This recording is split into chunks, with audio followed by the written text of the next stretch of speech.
बिस्मिल्लाहिर्रहमानिर्रहीम। अस्सलाम वालेकुम। आप देख रहे हैं हालात। मैं हूँ सईद चौधरी। पंजाब और खैबर पख्तूनख्वा में असम्बलियाँ तहलील होने के बावजूद इंतखाबी शेड्यूल जारी ना होने या इलेक्शन की तारीख ना देने के खिलाफ chief justice Pakistan mister justice Umar Ata Bandial ने जो अज खुद नोटिस ले रखा है, वो तो खैर अपनी जगह। उन्होंने जो बेंच तश्कील दिया है 9 रुकनी, उसके 2 फाजल जज साहबान जो रुकन हैं, उन पे एतराज़ात जो हैं, बल्कि सवालिया निशान कह लें आप, वो बढ़ते जा रहे हैं।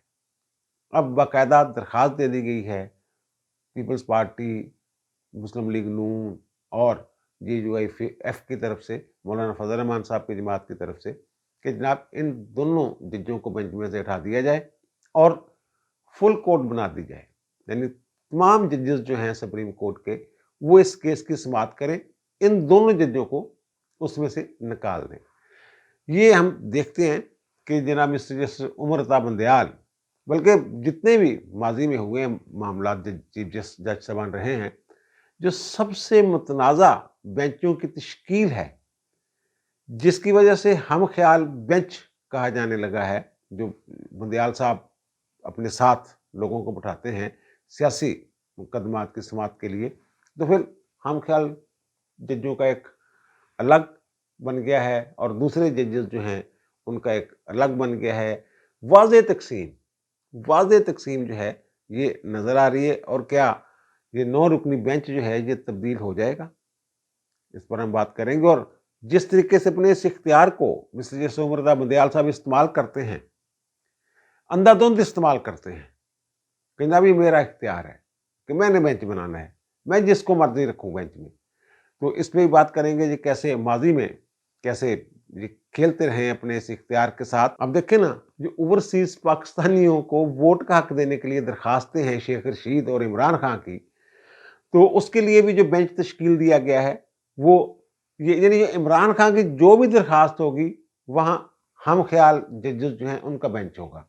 वो जनाब एजाज अल एहसन साहब होंगे, मिस्टर जस्टिस मुनीब अख्तर साहब होंगे और मुज़ाहर अली अकबर नकवी साहब उस बेंच में बैठेंगे। उस केस में कुछ भी नहीं है। जो ओवरसीज पाकिस्तानीज हैं उनको वोट का हक है आइन के तहत। दोहरी शहरियत के हामिल जो भी लोग हैं या जो दूसरे ममालिक में काम करने के लिए जाते हैं, उनका तो हक किसी सूरत कहीं भी आइन में ममानत नहीं है। वो वोट डाल सकते हैं, लेकिन सिर्फ ये कि वो अपने हल्के में आके पाकिस्तान आके वोट डालेंगे। ये चाहते थे कि वहाँ जनाब ओवरसीज पाकिस्तानियों के लिए वो EVM के जरिए, इलेक्ट्रॉनिक वोटिंग मशीन के जरिए कोई इलेक्शन में वहाँ मामला हो जाए। तो मौजूदा हुकूमत जो है, इसने वो कानून जो है उसमें तरमीम शरमीम कर दी हुई है। तो अब ये अदालत क्या कहेगी, जनाब EVM बनाए। ये पंजाब में अब इलेक्शन हो रहे हैं, अगर हुकूमत चाहती है कि 90 दिन के अंदर अंदर इलेक्शन हो जाए, अप्रैल में हो जाए, यानी मेरा मतलब सुप्रीम कोर्ट अगर चाहती है, तो फिर वो EVM मशीनें क्या, उसका वो तरीका क्या होगा, मैकेनिज्म क्या होगा, ये इस केस में वज़ाहर कुछ नहीं है।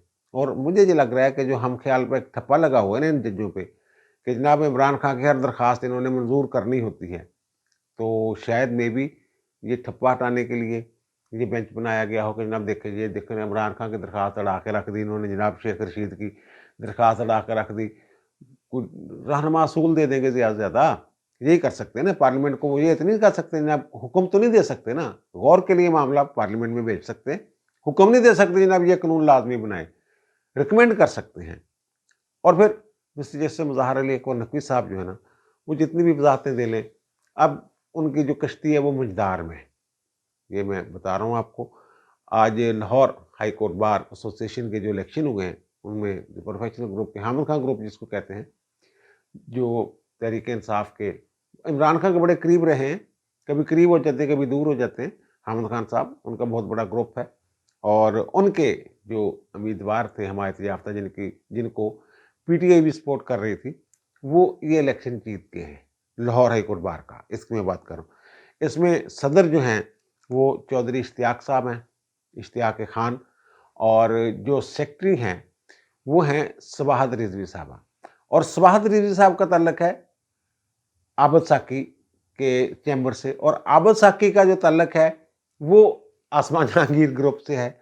लेकिन बहरहाल ये PTI वाले उनको सपोर्ट कर रहे थे, सबाहत रिजवी को। और ये पहली खातून है हाई कोर्ट बार की तारीख में जो सेक्रेटरी منتخب हुई हैं। सदर तो आती रही हैं ख़वातीन और फिनांस सेक्रेटरी भी आती रही हैं। तो ये सेक्रेटरी पहली मर्तबा ये खातून जो हैं ये आई हैं। अब ये बड़ी दबंग खातून है। हामिद खां अपने तौर पे एक दबंग वकील हैं। अब कुछ लोगों का ये ख्याल है कि शायद जो लाहौर हाई कोर्ट बार से मुज़ाहिर अली अकबर नकवी के हक़ में कोई बात निकलेगी। तो ये मैंने पता किया है इधर-उधर से। हामिद खां की एक तारीख है, जिसके ऊपर करप्शन का इल्ज़ाम आ जाए, हामिद खां उसके साथ खड़ा नहीं होता। और सबाहत रिज़वी जो कि अब्द साकी के चैम्बर से हैं, ये इस मामले में हामिद खां से भी 2 हाथ आगे हैं, बल्कि अब्द साकी 4 हाथ आगे हैं। ये हो ही नहीं सकता कि ये मुज़ाहिर अली अकबर नकवी के लिए ये जो Lahore high court bar association के इलेक्शन जीती है, प्रोफेशनल टीम या प्रोफेशनल ग्रुप, कि ये उनके साथ जाके खड़ा हो जाए। ऐसा नहीं होगा। सियासी मुखालफत अपनी जगह उनकी और आसमा जहांगीर ग्रुप की, लेकिन इस मामले में ये नहीं जाएंगे। जब देखें ना काजी साहब वाला जो केस था, उसमें भी ये दोनों ग्रुप इकट्ठे थे, काजी साहब के साथ खड़े हो गए थे और ये तो काजी साहब के वकील भी रहे हैं हामिद खान साहब। तो अब जो मैं ये बात कर रहा था ना कि जनाब ये हम ख्याल जज्जों वाली की इस हद तक जो मामला चला गया हुआ है, आपको याद होगा वो थंबनेल हम आपको दिखा रहे हैं। 29 दिसंबर को मैंने एक व्लॉग किया था कि इमरान मुखालफिन के लिए अदलिया से बुरी खबर, ये उसका अनवान था। अब हुआ उसमें ये था कि ये 29 दिसंबर का ही मामला था। तो अब टीवी चैनल्स पे वो कुछ मैंने देखा है, प्रोग्राम भी हुए हैं। इमरान खान वाला जो मामला है वज़ीर-ए-आज़म के साथ चल रहा, शहबाज शरीफ के ने हर्जाने का दावा किया हुआ है इमरान खान के खिलाफ 10 अरब का। तो उसमें उनका जो इमरान खान जाता जूता नहीं था, वहाँ जवाब नहीं देता था, कभी कुछ करता था, लैतो-लाल से काम लेता था, ताख़ीरी हरबे इस्तेमाल करता था। तो अदालत ने उनका हक़ दफ़ा जो है वो ख़त्म कर दिया उसमें, उस केस में, शहबाज शरीफ हर्जाना केस में। वो लाहौर हाई कोर्ट में आए। लाहौर हाई कोर्ट ने भी लोअर कोर्ट का फैसला जो है ट्रायल कोर्ट का बरकरार रखा। ये इमरान खान चले गए फिर सुप्रीम कोर्ट में। अब सुप्रीम कोर्ट में 3 रुकनी बेंच बनता है। ये मैं वो अपना जो पुराना व्लॉग है उसके हवाले से बात कर रहा हूँ। उसमें मंसूर अली शाह साहब और अमीनुद्दीन खान साहब, इनके साथ होती हैं आयशा मलिक साहबा, जो जूनियर जज थी, हाई कोर्ट से लेके गए थे उनको सुप्रीम कोर्ट में। बड़ा रौला शला पड़ा था उस वक्त। तो जनाब सैयद मंसूर अली शाह साहब और अमीनुद्दीन खान साहब जो हैं, ये इमरान खान की दरखास्त मुस्तरद कर देते हैं। लेकिन आयशा मलिक साहबा जो हैं, ये डिसेंटिंग नोट देती हैं उसमें भी। यानी इतना छोटा सा केस है, उसमें भी इमरान खान की हमायत में इख्तिलाफ कर रही हैं 2 सीनियर जजों से और कहती नहीं जनाब उनका हक़ है, जो मैं तो बहाल कर रही हूँ। बहरहाल वो अक्सरियत का फैसला होना था। मैं ये बात कर रहा हूँ कि सुप्रीम कोर्ट में किस हद तक डिवीज़न है। और जो उमर अत्ताब बंदयाल साहब हैं चीफ जस्टिस पाकिस्तान, वो जो भी सियासी केस होता है, जो भी सियासी मामला होता है, उसमें उन्होंने 2-3 जजेस जो हैं उनको लाजमन शामिल करना होता है।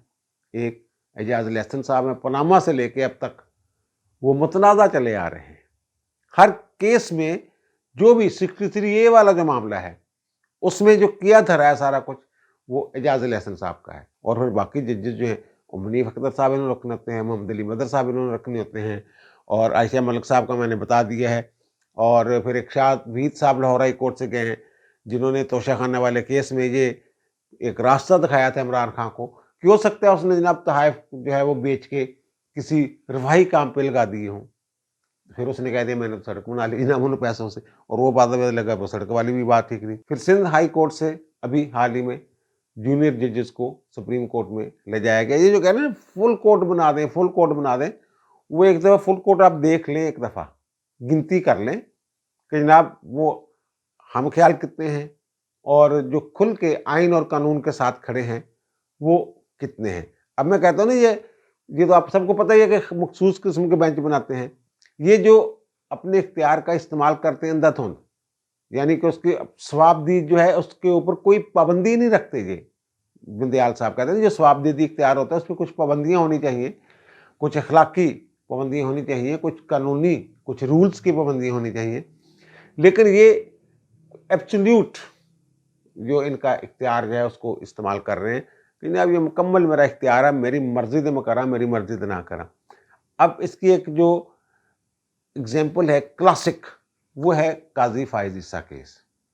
आपको याद होगा जस्टिस काजी फाइज ईसा के खिलाफ जब रेफरेंस आया है, ये ज़रा गौर से सुननी है बात, तो उन्होंने चैलेंज कर दिया अपने खिलाफ रेफरेंस को, उनकी अहलिया ने भी चैलेंज कर दिया, पाकिस्तान बार कौंसिल ने भी चैलेंज कर दिया, सुप्रीम कोर्ट बार ने भी चैलेंज कर दिया। वो बहुत सारी दरखास्तें जो हैं इकट्ठी हो गई, वकला जो हैं वो काजी साहब के साथ खड़े हो गए, क्योंकि वो साफ पता चल रहा था कि ये बदनीयती के साथ बनाया गया रेफरेंस है। अब chief justice mister justice Umar Bandial ने अपनी सरबराही में एक 10 रुकनी बेंच जो है ये तश्कील दे दिया, जो काजी साहब और दीगर जो साहबान थे या बार एसोसिएशनें थी, उनकी दरखास्तों की समाअत कर रहा था। जनाब आखिर पे नतीजा जाके ये हुआ, वकला का बड़ा प्रेशर था और केस वाक़यतन पता चल रहा था जनाब ये बदनीति से, और बाद में ये फैसला भी हो गया। शहजाद अकबर और उस वक्त जो वज़ीर कानून थे फ़रोग नसीम, उनके खिलाफ कोई ऑब्जर्वेशन वगैरह भी यहीं कि जनाब ये तो गलत, और वो भी ये कहते रहे, इमरान कहते हैं मैंने नहीं बनाया, वो फ़रोग नसीम साहब कहते हैं मैंने नहीं बनाया, और वो शहजाद अकबर तो भागवू की गया हुआ। खैर उसकी बात की तो अहमियत ही नहीं है, तो वो झूठा सा आदमी था। फिर यहाँ फैसला जाता है, बेंच जो कहता है कि उनके खिलाफ जो रेफरेंस है वो ठीक नहीं बनाया गया काजी साहब के खिलाफ, जहाँ तक तो सबका इत्फाक है। आगे जाके फिर इख्तिलाफ हो जाता है। उस बेंच में शामिल 7 जज जो हैं वो ये कहते हैं कि ये मामला FBI को भेज दिया जाए, जो उनकी अहलिया के असासों की वो बाकायदा कर लें, इंक्वायरी कर लें। अगर मामला कोई गड़बड़ हुआ तो फिर जो सुप्रीम जुडिशल काउंसिल है ये दोबारा एक्शन ले सकती है, वो रिपोर्ट सबमिट करेगी, FBI की जो टीम शीम बनेगी वो वहाँ सुप्रीम जुडिशल काउंसिल को। अब उसमें जो जजेस 7 जजेस दे रहे हैं फैसला कि जनाब ये FBI को भेजे, तलवार लटका रहे हैं काजी साहब के सर पे, वो हैं जनाब जस्टिस उमर बंदयाल साहब, जस्टिस मुनीब अख्तर साहब, जस्टिस काजी अमीन साहब, जस्टिस सजाद अली शाह साहब और फैसल अरब साहब और मंजूर मलिक साहब और मदर आलम खान मियाँ खेल साहब। ये 7 जज कहते हैं कि जनाब ये रेफरेंस नहीं बनता था, लेकिन उनकी अहलिया के असासों की तहकीकात होनी चाहिए, FBI में मामला भेज देते हैं। उस बेंच के 3 रुकन जो हैं जज साहबान, वो कहते नहीं, बस ये चैप्टर क्लोज हो गया, नहीं रेफरेंस बनता था तो बस ख़त्म, ये वो FBI ये वो वाला मामला नहीं चल सकता। वो थे मिस्टर जस्टिस मकबूल बाकर साहब, मिस्टर जस्टिस सैयद मंसूर अली शाह साहब और मिस्टर जस्टिस याहिया अफरीदी साहब। ये 3 साथ से फैसला आया। अच्छा, अब FBI में जाने वाले मामले के खिलाफ नज़रसानी की दरखास्तें होगी, काजी साहब ने भी कर दी, उनकी अहलिया ने भी कर दी, और ये जो बार एसोसिएशन या बार काउंसिल थी उसने भी दरखास्त जो है नज़रसानी की वो फाइल कर दी। अब यहाँ देखिए अपना इख्तियार कैसे इस्तेमाल करते हैं। अब जनाब इस दौरान मिस्टर जस्टिस फैसल अरब साहब जो हैं वो हो जाते हैं रिटायर। 10 रुकनी बेंच में से जो अरकान हाजिर सर्विस रह जाते हैं वो रह जाते हैं 9। अब ये क्या करते हैं, अब नजरसानी की दरखास्तों की समाअत के लिए 6 रुकनी बेंच बना देते हैं।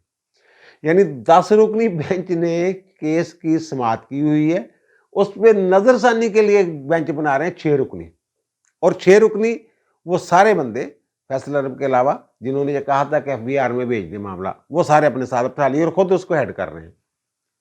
अब वहां फिर रौला पड़ गया कि जनाब रूल्स ये हैं कि उसी बेंच ने सुनना होता है और उतनी ही तादाद होनी चाहिए। अगर फैसल अरब साहब चले गए हैं तो 10 रुकनी बेंच बनाए, आप किसी और जज को शामिल कर लें, ये नहीं हो सकता। उनका नहीं, जो 3 जज थे ना, यानी मकबूल बाकर साहब, मंसूर अली शाह साहब और याहिया अफरीदी साहब, ये तो अपना फैसला दे चुके हैं, माइंड अप्लाई कर चुके हुए हैं ये अपना, तो ये इनको नहीं बिठाने की जरूरत। हमने नजरसानी करनी है कि जनाब हमसे वो कोई कानूनी सुकम तो नहीं रह गया FBI को भेजने का। ये फिर पड्डा पड़ गया जनाब, फिर दलाइल हो रहे हैं, प्रेशर बड़ा हो गया। जैसे अब मामला चल रहा है, थोड़ी सी गड़बड़ी है ना, प्रेशर हो रहा है ना, तो उस वक्त भी ये एक प्रेशर सा बन गया। अब 6 रुकनी बेंच यानी कि जिसकी खुद सरबराह हैं, अपने इंतजामी इख्तियार के हवाले से जुडिशल साइड पे फैसला कर रहे हैं, बेंच की सरबराही करते हुए कि ये मैंने बेंच जो बनाया है 6 रुकनी, जिसकी मैं खुद سربراہی کر رہا ہوں اس وقت، کیا یہ بینچ صحیح بنایا قانونی طور پہ؟ اور پھر بہرحال وہ دلائل دونوں طرف سے آئے، تگڑے دلائل تھے ان کا، نہیں جناب مختلف ججمنٹس کے حوالے، عدالتی نتائج، رول، سر کچھ بتایا گیا ان کا، نہیں جناب یہ جتنے رکنی بینچ پہلے بنا تھا اتنے رکنی ہوگا، کہ بینچ دستیاب ہے، ارکان سارے ارکان دستیاب ہیں ابتدائی درخواست کی سماعت کرنے والے، تو ان پر ہی مشتمل ہوگا، اگر نہ ہو تو پھر الگ بات ہے۔ پھر خیر جناب رولا چولا پڑا رہا، تو پھر انہوں نے جناب جو 6 رکنی بینچ تھا انہوں نے خود ہی یہ فیصلہ دیا کہ چیف جسٹس صاحب چاہیں تو لارجر بینچ بنا سکتے ہیں۔ یہ وہاں بہرحال انہوں نے تاثر دے دیا تھا، اشارہ دے دیا تھا کہ میں بنا دیتا ہوں لارجر بینچ، اور ان 3 ججوں کو بھی شامل کر لیتا ہوں، یعنی مقبول باقر صاحب کو بھی، منصور علی شاہ صاحب کو بھی، اور یحییٰ افریدی صاحب کو بھی، اور ساتھ پھر انہوں نے فیصل عرب صاحب کی جگہ انہوں نے امین الدین خان صاحب کو شامل کیا۔ اچھا، اب اس میں ایک اور دلچسپ بات، 6 رکنی بینچ جو ہے جاتے جاتے یہ بھی کہہ دیتا ہے کہ یہ 3 رکنی، یہ 3 ارکان ہیں، مقبول باقر صاحب، منصور علی شاہ صاحب اور یحییٰ افریدی صاحب، یہ بینچ میں بیٹھیں گے ضرور، لیکن کچھ ایسا نہیں کریں گے، یعنی ان کی زبان بندی کر کے بٹھا دیا جائے گا ان کو، یہ بولنے چھولیں گے کہ نہیں، یہ کوئی ایسا ایکٹ نہیں کریں گے، کچھ ایسی آبزرویشن نہیں دیں گے، کچھ ایسا ریمارکس نہیں دیں گے جس سے جو برادر ججز ہیں جنہوں نے یہ ریفرنس ایف بی آر کو بھیجا ہوا، ان کے ذہن پہ کوئی، یعنی ان کو قائل کرنے کی کوشش اپنے آرگومنٹ سے یا دلائل سے، یعنی وہ صرف سنیں گے وکیلوں کو، جو بھی سامنے کھڑے ہوں گے، جو دلائل دے رہے ہوں گے دونوں طرف سے، وہ سنیں گے، لیکن کچھ ایسا نہیں کریں گے کہ ان پہ یہ اثر انداز ہو سکے۔ بہرحال پھر وہ معاملہ جب گیا تو پھر جناب ان کو جو ہم خیال تھے یہ رہ گئے تھوڑے، منظور ملک صاحب جو ہیں وہ ریٹائر ہونے والے تھے، تو وہ جناب آگے ان کے ساتھ مقبول باقر صاحب اور منصور علی شاہ اور یحییٰ افریدی کے ساتھ، اور پھر جو مظہر عالم خان میاں کھیل صاحب تھے ان کو بھی انہوں نے، بس اس کو چھوڑ دیں، ایک لمبی سٹوری ہو جائے گی، وہ بھی ادھر آ گئے جناب، اسی میں کہ ایف بی آر کو معاملہ جو ہے یہ نہیں بھیجا جا سکتا، اور پھر بہرحال یہ جو 6-4 سے پھر یہ فیصلہ ہو۔ بندیال صاحب اپنی بات پر ڈٹے رہے تھے، بندیال صاحب بھی ڈٹے رہے، منیب اختر صاحب بھی ڈٹے رہے، اور قاضی امین صاحب بھی ڈٹے رہے، اور سجاد علی شاہ صاحب بھی ڈٹے رہے۔ یہ چاروں بندے جو ہیں یہ ڈٹے رہے کہ نہیں جناب یہ ایف بی آر کو جانا ہے، لیکن بہرحال 6 بندوں نے یہ فیصلہ دیا کہ نہیں، یعنی اس طریقے سے اپنے اختیارات کو یہ استعمال کرتے ہیں، جو اب سیدھی سے آج تک نہیں میں نے دیکھا تھا کہیں کہ اگر ججز جنہوں نے یہ ابتدائی درخواست کا فیصلہ کیا ہے وہ موجود ہیں، دستیاب ہیں، ریٹائر نہیں ہوئے ہیں، ان کے علاوہ کوئی بینچ بنا ہو، لیکن اس میں ان کا نہیں، یہ 3 نہیں بیٹھیں گے جنہوں نے قاضی صاحب کے حق میں 100% فیصلہ دیا، یہ نہیں بیٹھیں گے، باقی ہم فیصلہ کریں گے، خود ہی اپنے فیصلے پہ نظر ثانی کریں گے۔ بہرحال وہ تو منظور ملک صاحب اور مظہر عالم خان میاں کھیل، اور پھر ان میں امین الدین خان نئے جج آ گئے، تو پھر وہ 6-4 سے وہ ہوا۔ اب اس بینچ کے حوالے سے جو خیال ہے کہ شاید یہ لارجر بینچ، فل کورٹ بن جائے، لیکن میں بھی شاید ان 2 ججوں کو بیچ میں سے نہ نکالا جائے، جو یہ والے ہیں وہ خود اٹھ جائیں تو اٹھ جائیں۔ اب خود انہوں نے اٹھنا نہیں، وہ میں نے مثالیں بھی دی کہ ان کا اپنا ذاتی مفاد بھی وابستہ تھا جاز الحسن صاحب کا، لیکن وہ کہتے ہیں میں نہیں اٹھنا، وہ تو پھر انہوں نے طارق مسعود صاحب جو ہیں، سردار طارق مسعود صاحب، وہ اٹھے تو پھر انہوں کو بھی دیکھا دیکھی، شرم و شرمی اٹھنا پیا۔ اب اس میں جو میں یہ کہہ رہا ہوں کہ جناب یہ کیوں مجھے لگ رہا ہے کہ یہ بننا ہے، یہ بڑا بینچ بن سکتا ہے، قاضی فائز احسن صاحب کا کراچی میں 27 تاریخ کو پیر والے دن وہاں انہوں نے مقدمات کی سماعت کرنی تھی، تو ان کا جو بینچ ہے وہ منسوخ کر دیا گیا ہے۔ اب مجھے یہ پتہ چلا ہے کہ قاضی صاحب نے یہ خود کہا ہے کہ میرا بینچ منسوخ کر دیں، اور میرا خیال ہے کہ وہ اسلام آباد میں اپنی جو حاضری ہے یا موجودگی ہے وہ یقینی بنانا چاہتے ہیں، تاکہ یہ کوئی گھپلا نہ کر سکے، کیونکہ پہلے جو بحث ہونی ہے پیر والے دن وہ اسی معاملے پہ ہونی ہے، بینچ کی تشکیل کے حوالے سے، بینچ پر جو اعتراضات ہیں اس حوالے سے، اور جو انہوں نے درخواستیں دائر کی ہیں پی ڈی ایم کی جماعتوں نے، پیپل پارٹی سمیت، تو وہ بھی یہی ہے۔ تو وہ یہ نہ ہو کہ جب قاضی صاحب تو لاہور اسلام آباد میں دستیاب ہی نہیں ہے، اس لیے ہم ان کو کیسے شامل کریں، ٹائم تھوڑا ہے تو فلاں ججوں کو شامل کر لیتے ہیں۔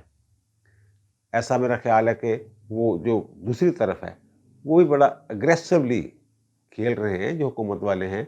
और जो मरियम ने तो खैर वो अखीर ही कर देती हुई है ना, नाम ले लेके एजाज अल हसन साहब दा और मुज़ाहिर अली अकबर नकवी साहब दा। ते बहरहाल वो अंदर भी बाहर भी दोनों जगह वो काफ़ी, मेरे ख्याल उनका मौक़िफ़ जो है वो जाराना ही होगा। वो अगरचे जो वकील हैं फ़रूक एच नाइक साहब, वो भी ज़रा धीमे मिजाज के हैं। फिर कामरान मुर्तज़ा साहब भी अदालत के साथ लड़ाई करने वाले वकील नहीं, और मंसूर अवान साहब भी यंग मैन, वो भी मेरे ख्याल इन चक्करों में नहीं पड़ते। लेकिन बहरहाल वो ये कहेंगे और कहते रहेंगे कि जनाब हमें पीछे से ये इंस्ट्रक्शन है, हमारे क्लाइंट ये कहते हैं कि बेंच पे एतराज़ करना है। और मेरा ख्याल है कि ये बुंदियाल साहब के लिए ये उससे ज़्यादा मुश्किल केस होगा। काज़ी फ़ाइज़ ईसा साहब वाला जो केस था बेंच की तश्कील वाला, ये उससे मुश्किल होगा, क्योंकि इसमें 2 जजेस पे एक तो वाज़ेह एतराज़ आ गया। ये वही एतराज़ है जो बुंदियाल साहब ने किया था मंसूर अली शाह, मकबूल बाकर और याहिया अफरीदी पे, कि जनाब आप लोग तो अपना जो ज़हन है वो अपने डिसेंटिंग नोट दे के, इख्तिलाफी नोट दे के बता चुके हुए हैं, इसलिए आपको बैठने की क्या ज़रूरत है? अब इन दोनों को बैठने की ज़रूरत नहीं फिर, ठीक है? ये तो अपना बता चुके हुए हैं, वो जो इन्होंने नोट दिया था सुओ मोटो लेने के लिए, उसमें सारा कुछ ये बयान अपना ज़हन जो है वो खोल के रख दिया उन्होंने, बल्कि दिल खोल के रख दिया है, दिमाग तो अलग, दिल खोल के रख दिया हुआ है। ये सुप्रीम कोर्ट में इस तरह के मामला जो है चीफ जस्टिस साहब माजी में भी होते रहे हैं, लेकिन इस तरह खुल खिला के नहीं होते थे जब अब हैं, जैसे हो रहे हैं। पहले भी चीफ जस्टिस साहबान अपने इर्द गिर्द के कुछ लोगों को बिठाते थे और वो इख्तिलाफी नोट भी आ जाते थे, फुल कोर्ट भी बन जाती थी अहम मुकदमात में। लेकिन ऐसे नहीं होता था कि ये पक्का पता होता है। अब देखें जो आयशा मलिक साहबा वाली मैंने मिसाल दी है, इमरान खान की दरखास्त पे 2 सीनियर जजों, एक छोटा सा मामला, छोटा सा, हक के दिफा खत्म होने का मतलब ये नहीं होता कि जनाब एक तरफा डिग्री हो जाएगी। हक के दिफा, वो जब हक के दिफा खत्म हो जाता है तो जज खुद दिफा करता है उसका, वो उसको नुकसान नहीं होता एज सच जैसे समझा जाता है। तो वो उसमें भी आयशा मलिक ने कहा नहीं, हक के दिफा देना 2 सीनियर जजों से, यानी कि छोटे से मामले पे भी इख्तिलाफी नोट आया था। ये सुप्रीम कोर्ट में इस हद तक जो तकसीम है ये हो चुकी है। ये पहले कंसर्न में बातें हुई, फिर बंद कमरों में बातें हुई, फिर सोशल मीडिया में बातें हुई, अब मेन स्ट्रीम मीडिया में भी ये बातें हो रही। हम ख्याल जजों का अब कोई वो रहा ही नहीं। ये मनफी तासर आप कह रहे हैं कि इस पर तौहीन अदालत लग जाएगी या क्या हो जाएगा, वो पकड़ने को तो पकड़ लें, लेकिन ये इस हद तक आम हो गई है बात कि इसको जैसे गलत लाम होता है ना, कि गलत लाम को अगर दुरुस्त बोलने की कोशिश करें आप तो वो गलत हो जाता है। जैसे नूरे जहां है असल लफ्ज, अगर उसको नूर जहां अब गलत लाम हो गया है, अगर हम नूरे जहां बोलेंगे वो गलत हो जाएगा। तो अब यही हम ख्याल जजों के साथ या हम ख्याल जो बेंच हैं उसके हवाले से ये तासर है कि अगर हम उनको कहेंगे कि ये इमरान खान की हिमायत नहीं करेंगे या इनके दिल में इमरान खान की मोहब्बत नहीं है, तो फिर ये गलत हो जाएगा। क्योंकि गलत लाम यही है कि जनाब ये उनके इनकी मोहब्बत जो है, जैसे आयशा मलिक वाली मैं मिसाल बार बार दे रहा हूँ, ये भी एक कह लें कि आप क्लासिक जो है वो ज़बरदस्त किस्म की ये इसकी मिसाल है। तो ये अब हो रहा है इंशाल्लाह। मेरा ख्याल है कि जो काजी साहब ने तो शो कर दिया जनाब मैं दस्तयाब हूँ इस्लामाबाद में। अब उसके अलावा सरदार तारक मसूद साहब भी उधर ही हैं, उन्होंने कहाँ जाना है। तो ये अब मेरा ख्याल ये कह के जान नहीं छुड़ा सकेंगे कि जनाब काजी साहब दस्तयाब नहीं है, वो कराची में हैं, तो चलो आप बताएं, इनको शामिल कर लेते हैं, उनको शामिल कर लेते हैं, शाहद वहीद को शामिल कर लेते हैं, मोहम्मद अली मदर को कर लेते हैं, आयशा मलिक को कर लेते हैं। ये इनकी तरफ जाए ही ना, फुल कोर्ट की तरफ जाए ही ना। जब अगर ये दोनों को नहीं निकाला जाता तो फिर फुल कोर्ट की तरफ न जाएं, बल्कि वो सीनियर 2 जजों को शामिल करवाएं। वरना फिर जो आप है ना वो फुल कोर्ट और बदनी अदालत का एहतराम क्या सोच सूझ के आप जा रहे हैं, तो वो फिर गड़बड़ हो जानी है। आखिर में ब्रदर मैं एक ना थोड़ी सी वजाहत कर दूं कि कल मैंने ये कहा था कि जनाब जो फ़याज़ हसन चौहान वगैरह और 50 बंदे जो पकड़े गए थे, उनको पकड़ के मंदरा के करीब जो इलाके में उनको छोड़ दिया गया। तो इस पे कुछ लोगों ने एतराज़ भी किया कि जनाब ये गलत बात है, वो तो जेल में है। तो ये बिल्कुल, ये मैंने जो ये ली थी इन्फॉर्मेशन, मेरा ख्याल था कि इसके बाद इस पे तस्दीक करने की ज़रूरत नहीं। یہ ہم دکھا رہے ہیں آپ کو. یہ جیو خبر چلا رہا تھا, جیو سے میں نے یہ خبر لی تھی. یہ جو دروغ بر گردن راوی کہتے ہیں نا, بیان کرنے والے پر کہ گردن پہ بوجھ ہے جھوٹ کا, تو یہ جیو پہ جو یہ بوجھ ہے میرے اوپر نہیں ہے. بہرحال مجھے بھی تصدیق تھوڑی سی کرنی چاہیے تھی. اب دیجیے مجھے اجازت, انشاءاللہ دوبارہ ملاقات ہوگی نئے ویلاگ کے ساتھ. اللہ تعالیٰ آپ پر, مجھ پر, ہم سب پر مہربان رہے. اللہ حافظ.